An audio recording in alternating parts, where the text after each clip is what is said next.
À l'entrée de Draguignan, un petit panneau annonce la couleur. La ville a décidé de laisser pousser la végétation. Sur le bord de cette route, on ne fauche pas.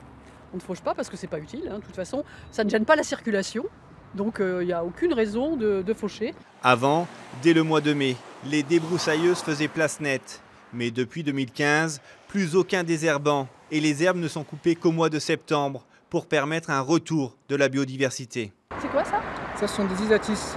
C'est une plante bisannuelle en fait. Et donc c'est sauvage ça aussi? C'est sauvage aussi, tout Donc à fait. on récupère ça parce qu'on ne fauche pas. Tout à fait, exactement. Superbe. Nous voyons le résultat depuis 2015. C'est le retour des plantes annuelles et bisannuelles.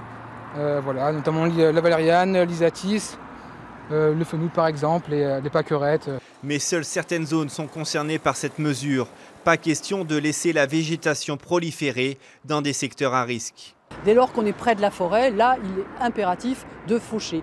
Il y a les obligations légales de débroussaillement qui s'imposent et là, il faut être très strict, il faut vraiment respecter la législation.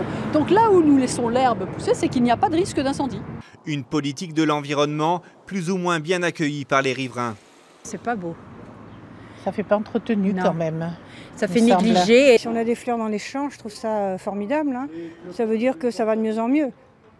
Qu'il y a de moins de pesticides. Je vois en ce moment, il y a beaucoup de coquelicots. Je trouve que c'est une bonne nouvelle pour la nature. Un fauchage tardif qui prend de l'ampleur. Avec Draguignan, d'autres communes varoises comme La Motte ou Lioul ou encore Hyères ont décidé d'utiliser cette pratique.